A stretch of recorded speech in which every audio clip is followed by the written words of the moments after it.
Hello and welcome. Just one simple adjective would suffice to sum up the character of Henrietta Forsyth: dominating. To control, to have dominion over. It was her lodestone, her raison d'etre.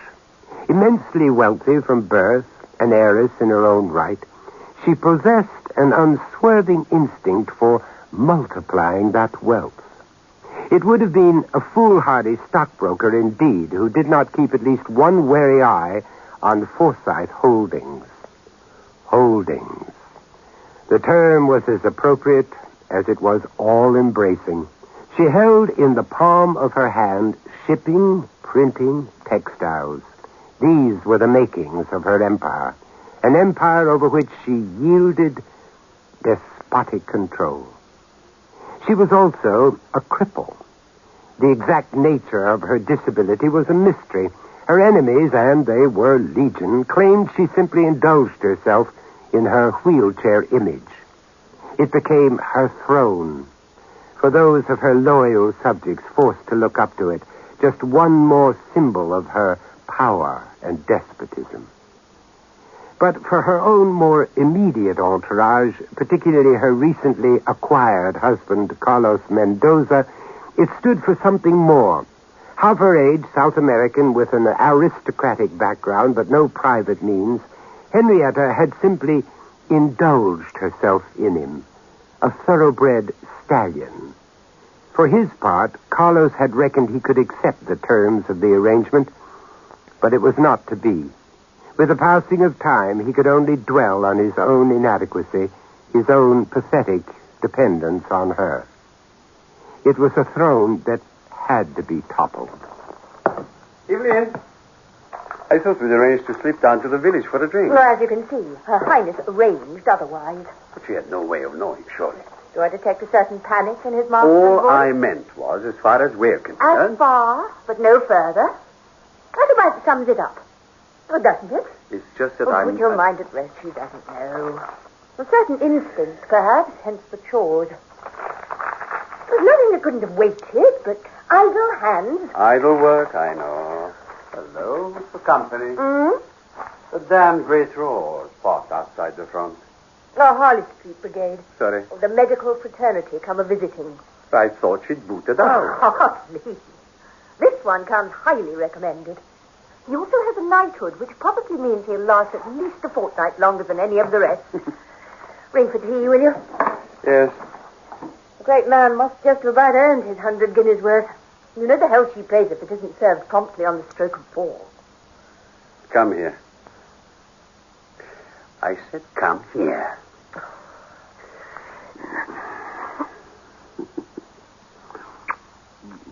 Hasn't Carlos been just a trifle foolhardy?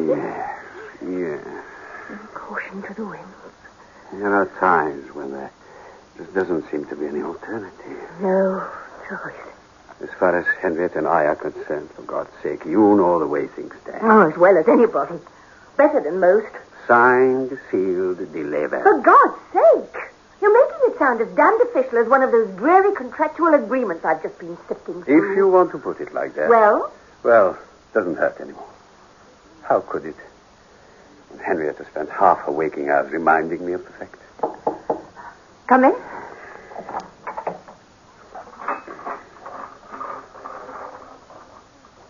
Thank you, Lucy.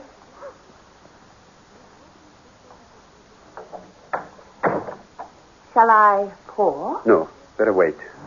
30 seconds to count down. Hello? Seems we're to lose our illustrious medical gent. We're certainly not to be invited into the menage. Send Dr. Crippen packing and think what we'll save on the Darjeeling. Carlos. Yes, Evelyn. If we'd met before... Yes. Do you think things might have been... You can start pouring now. Dead on cue. Open the door, then. Or are you under the impression you're working for an auctioneer? Go, then. Go. Leave me to my own pathetic devices. Let me bring you to the table, dearest.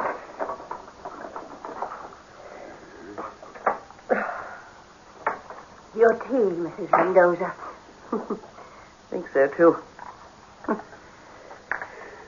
All right, darling. Too much sugar, too little milk, given up expecting. Why the extra cup?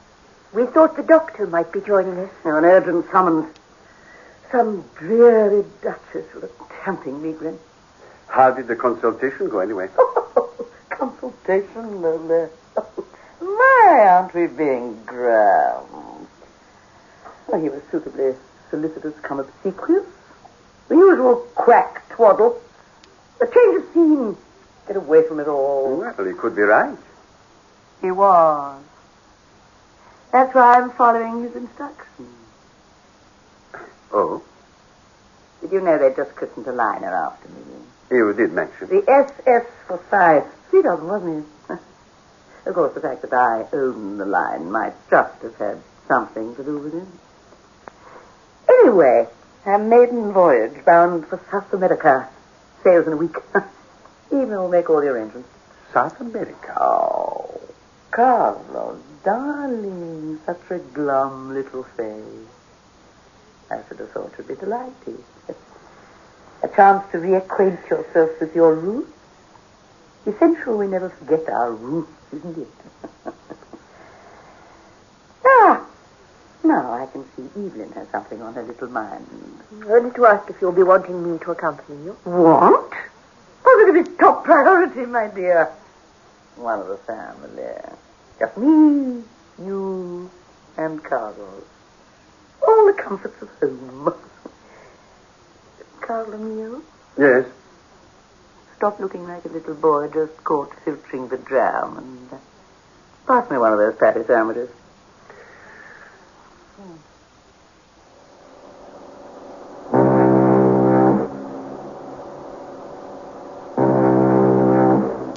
I am sorry to have to trouble you with such wearisome domestic arrangements, Captain. I realize what I have to say is probably very much up Percy's territory, but at my wife's insistence, Straight to the top, man. Well, in Miss Forsyth's case, I'm sure we can make the exception. Thank you. As I expect you've been made aware that my wife is in, shall we say, a somewhat delicate state of health. Well, I'm sure we'll be able to cope with any medical eventuality. But you may still remain unaware that the nature of her condition has in recent years made her into shall we say, something of a recluse.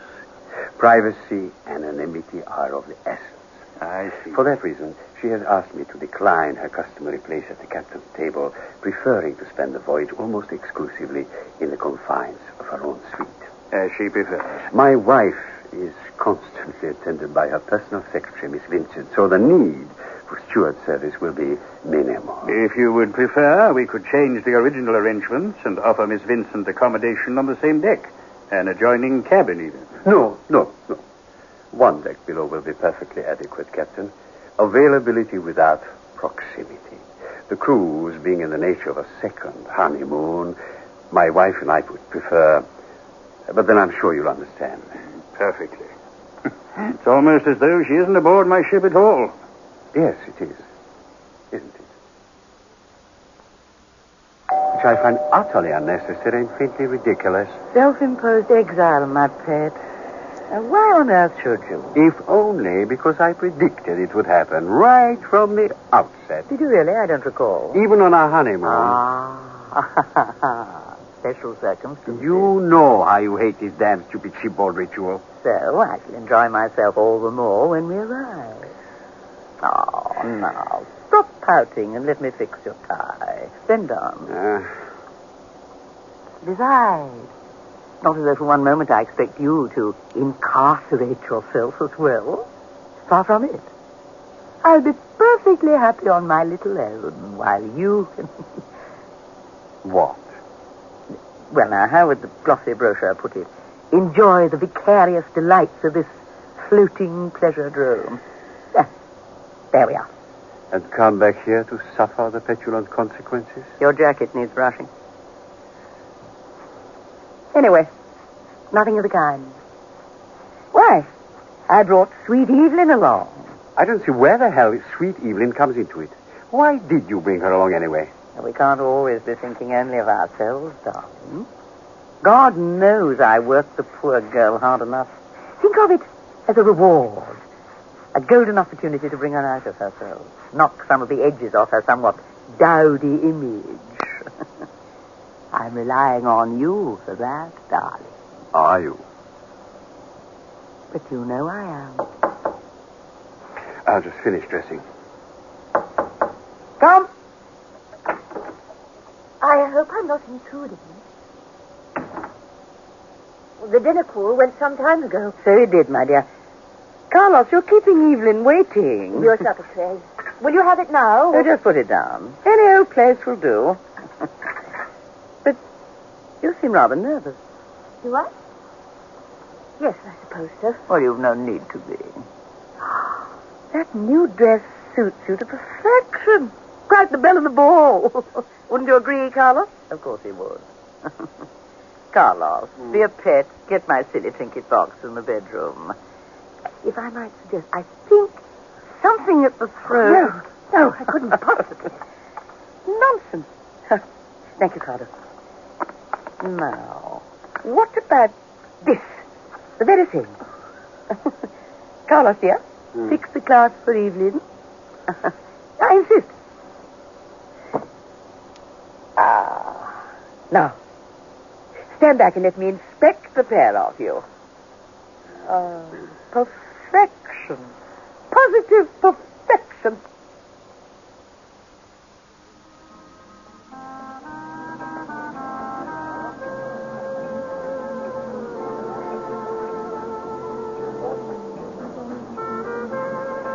Good evening. Good evening, Captain. Good evening. May I inquire after Miss Forsyth? She's fine. Decided on a supper tray and an early night. But everything to your own satisfaction. Perfect. If you'll excuse me then.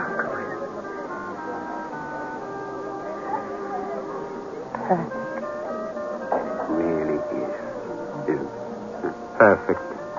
For as the liner moved south to Carlos and Evelyn, so it seemed. Luminous days, intimate evenings, perfect. Because this is what Henrietta had allowed it to be, meant it to be. Oh, the young couple might have felt a certain sense of suspicion, guardedness to begin with, but Henrietta was far too wily a trapper not to have allowed for that. As the relationship blossomed, she seemed to grow even less aware that anything was amiss. Carlos was encouraged to invite Evelyn back for a nightcap before retiring to her own quarters. A chance to catch up on the evening's excursion, the shipboard gossip. It became a ritual, and when Henrietta started retiring early, leaving the young things to their own resources, well, that became ritual too, but of an altogether more intimate and dangerous nature. No, Carlos. Not in the corridor, not here. It's too... What's dangerous? Then invite me in. Just for a minute or two. Goodness, I want to. Oh, you know that. Well then. She'll be expecting you back. Sleep.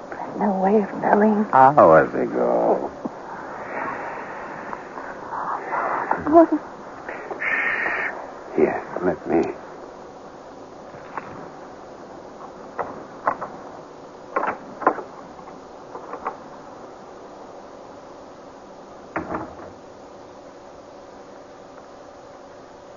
Carlos. No, switch on the light. Darling. My own dear darling. Darling, my own dear darling. Henrietta. Some light on the subject, shall we? Well. Surprise, my own dear darling. It's all right, Evelyn. My God, if you could just hear yourselves, see yourselves.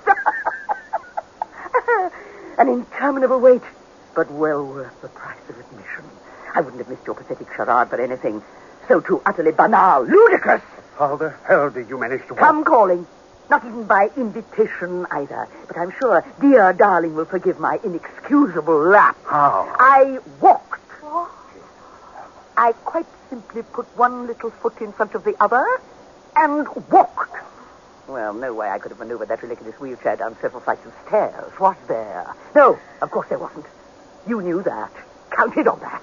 So, I walked. My God. With the aid of... Well, no, I don't even need the aid of this ridiculous stick any longer. Here, dear, darling boy. You have it. Catch. Congratulate me, then.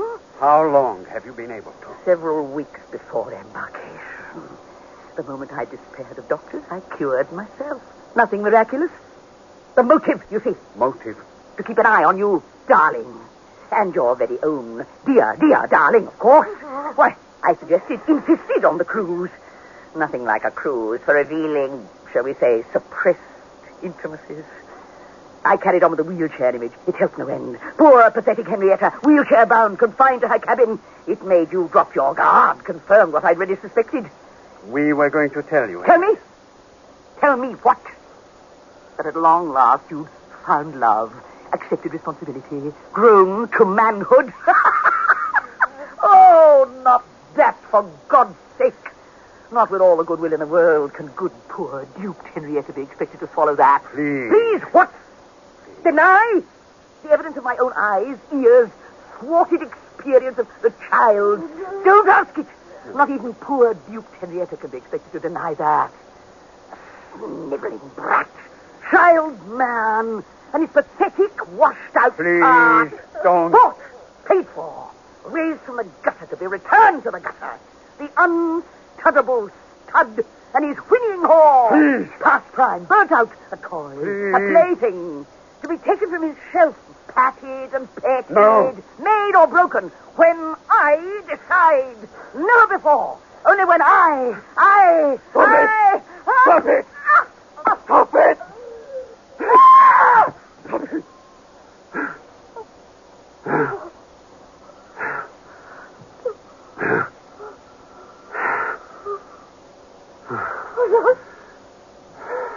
Blanket, towel, something to cover her head. Anything. There.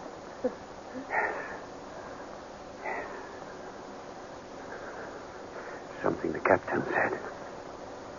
It's almost as though she isn't aboard my ship at all. It was, wasn't it? Alone, kept apart, untroubled, never seen. The way she wanted it. Between us, we can still keep it like that. Business as usual. No one need ever know. Just the way we all want it. And it really is what we want, isn't it? Huh? Yes. But eventually they're bound to discover. The mortal remains? Not so easy. And not over the side, that's for sure. She never ventured on deck. Cripple in a bath chair, 5 foot high. Guardrail, no. Certainly not over the side. So only one alternative, really. Carlos? We get her back to her cabin, my love, and store her until we get to the other side. His pronouncement was as decisive as it was matter-of-fact, made without any feeling of self-doubt, almost in the nature of a tiresome chore that had to be effected in the best interests of all concerned. Came the next morning, and a confidence, a nonchalance, had already asserted itself when he eventually presented himself in the captain's cabin. The purpose of his visit seemed social, almost incidental. My dear Captain, how kind. Now, where was I? Something concerning Miss Forsyth. Oh, yes, how stupid. Well, last evening, though quite late, I think, anyway, a totally impetuous whim for a breath of fresh air, sea breezes, totally unobserved, of course. Well, moon on the water, stars, and with it being in the nature of a second honeymoon. Embarrassing to admit, but I am sure that a man of the world, I'm sure you understand. Of course. How kind. And needless to say, I warned her about the chill of the night air. In these latitudes, after the heat of the day. My very point, sir. But her determination being what it is... She's not sick. If you'd like me to send the medical officer. No, perfectly hale and hearty. Then I don't quite understand how I can help. My wife's furs, Captain. Furs? Quite. Idiotically, her companion labeled the trunk as not wanted on the voyage. Naturally, they were, of course, dispatched to your cold storage hold. I see. Well, in view of last night's escapade, it now appears that they are very much wanted. The odd stall, at least. And my wife requested that... But normally, such a hold would be sealed and not reopened until we reached our destination. Understood? Perfectly. My very words to her. Unfortunately, the dear lady's resolve can extend to matters altogether more chilling than the night air. I see. Matter of minutes. The item selected, the trunk returned from whence it came. When would it be most convenient? But, my dear Captain, the convenience is all yours.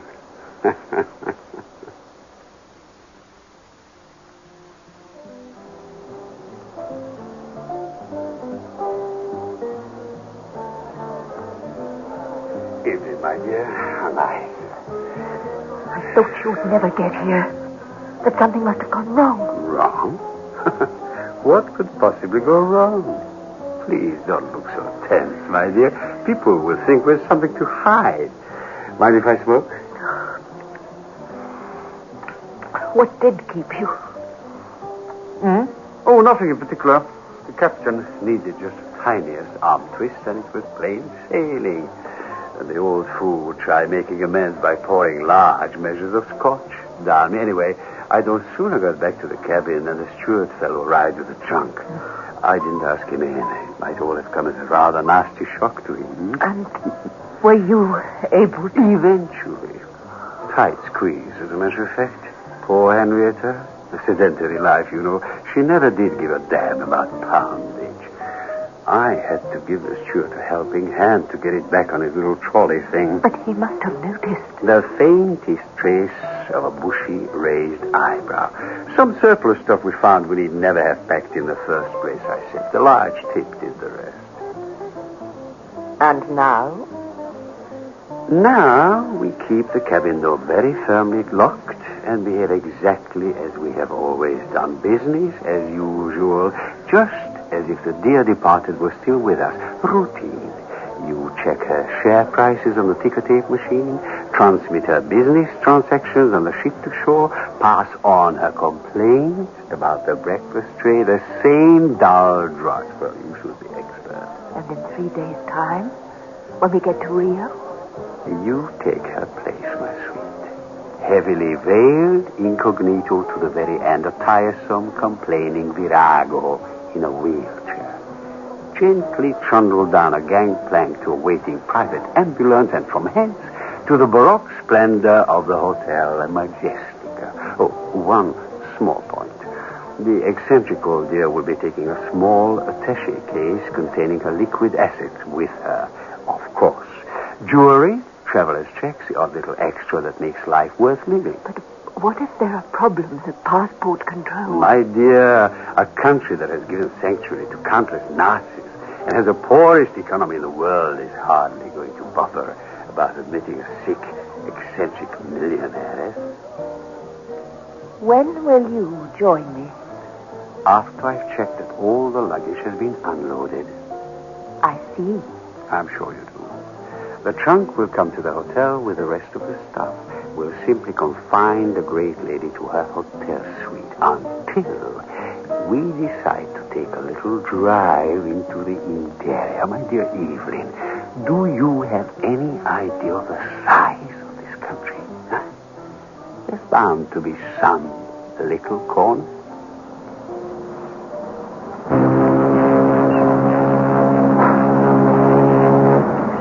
Three days later, they docked. Everything as planned, exactly as planned. Evelyn, alias poor Henrietta, safely away. Now just Carlo, alone, waiting patiently for the unloading of the rest of the luggage. A long wait, but resigned. It seems all his life he had been waiting for the right moment. Surely he can afford to wait just a little bit longer. But such a long, long wait. Ah, Mr. Mendoza. Oh, Captain, please. What the hell's the delay? Not totally unexpected, sir. I thought you'd have known. On the voyage out, Miss Forsyth gave instructions some of the crew were to be signed off on arrival. They got themselves a bit organized, down tools, stopped unloading until something can be worked out. Any idea how long? Not the faintest, sir. If I were you, I'd cut along to your hotel. But the luggage... Oh, I know you're supposed to check all luggage through customs yourself, sir. But in Miss Forsyth's case, well, pretty sure something can be arranged. No, I'll wait. I'd better wait. It was at that moment that Carlos looked up and saw it. High overhead on a derrick hung the trunk. No mistaking it. Her initials clearly visible even at this distance. The sun, high in the sky now, asserting itself. Until the trunk, already moist with condensation, begins to thaw from the below freezing temperature of the cold storage. It was then that the first drop of her blood dropped. It splattered the immaculate whiteness of the captain's tunic. His glance followed Carlos's as the first flies began to gather. Evelyn did not stay long at the Hotel Majestica. It was never her intention to. No one paid her the slightest attention when she took the lift down to the foyer. A helpful bellboy offered to help her with the small black traveling case. But she seemed most determined to hold on to it herself. Once outside, she was soon lost in the throng. What was it that Carlos had told her on the ship? There's bound to be some little corner.